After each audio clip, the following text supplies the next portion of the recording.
Turongeye kubaramutsa amahoro y'Imana bwoko bw'Imana aho muri hose kw'isi yose nzima. Imana irushize kubagira neza kandi Imana irushize kubitaho. Ni Imana tugira neza uko bukeye uko bwije, ni Imana igenda itwitwararitse. Aho uri hose wame wizigira Uhoraho, umugire ubuhungiro, nawe arakubera ubwihisho.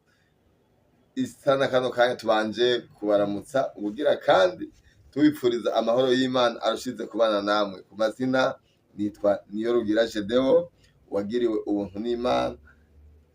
Ego hama ikindi naco mbanje gushimira wewe wamaze gushonda subscribe, nawe utarashonda subscribe fata akanya ko kugira ngo wifatikanye nacu kwino chaîne ya YouTube. Imana ihaguhezagirire kandi Imana irushize kugira neza. Umwanya nino saha tuje kuganira aho umuntu akwiye kwinyegeza, aho umuntu akwiye kwihisha. Hano mwino si hari ibintu byinshi biteye ubwoba byoza bikubera intambamyi canke bikubera ibibazo, ariko ubwisho bwacu ni muri Kristo Yesu gusa. Nta handi na hamwe woronka wo kwihisha atari muri Yesu Kristo.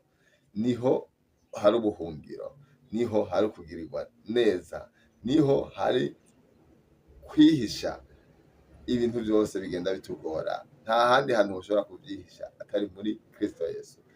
Tugomba dusangire ano majambo y'Imana, dufata akanya gatoya dusangire amajambo y'Imana. Zaburi ya 71 uno murongo wa mbere watubwira uti Uhoraho ni wewe mpungirako, sinze nigere maramazwa. Umvise ati Uhoraho ni wewe mpungirako. Uwo mwanditsi wa Zaburi yari yabonye ahakwiye kugirwa ubuhungiro. Yarabibonye aravuga ati Uhoraho ni wewe mpungirako.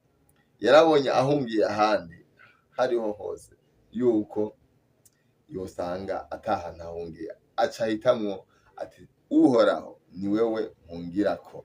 Ahitamo guhungira kuhoraho. Nawe nta handi ukwiye guhungira, nta handi ukwiye kwinyegeza atari ku Mana yawe. Imana nishoboye byose, niyo atakintu na kimwe kinanira. Aho uri hose wame wumva ubwihisho bwawe ari ku Mana honyene. Nishoboye byose kandi shoboye kutugwanirira uko bukeye ko bwije. Wame wihisha ku Mana, niho hari ubuhungiro ukwiye. Hama aramanuka ku murongo wa kabiri. Unkize kubw'ukugoroka kwawe, undokore, umbangire ugutwi unkize. Yariko aramutakambira, uno mwanzi wa Zaburi amutakambira ku bintu byose byari bimuruhije. Nawe ndumva wotakambira Imana. Uri mu bibazo bitandukanye, uri mu ngorane zitandukanye, wumve wofata umwanya wo gutakambira Imana, akaba ariyo wereka ibikuruhije, nayo ikakubera inyishu y'ubuzima bwawe. Ni Imana ishoboye byose, ni Imana twitayeho. Imana igenda itugirira neza uko bukeye uko bwije. Aho uri hose wame wihimbaza, witazira, uyereka ibikuruhije, nayo irakubera inyishu. Wari umwanya mwiza wo kuremeshanya, twerekana aho dukwiye kugira ubwihisho, aho dukwiye kugira kwihisha canke ubuhungiro bwacu. Ufise ibibazo bitandukanye, ufise ingorane zitandukanye, wame wiyumvira ahari ubwihisho, aho kwinyegeza ni muri Kristo Yesu honyene. Nta handi na hamwe woronka ubuhungiro.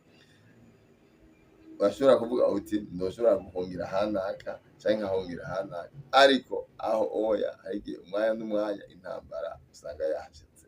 Ariko muri Kristo Yesu niho hari ubuhungiro budashira, kuko niwe ashoboye byose, atakintu na kimwe kimunanira.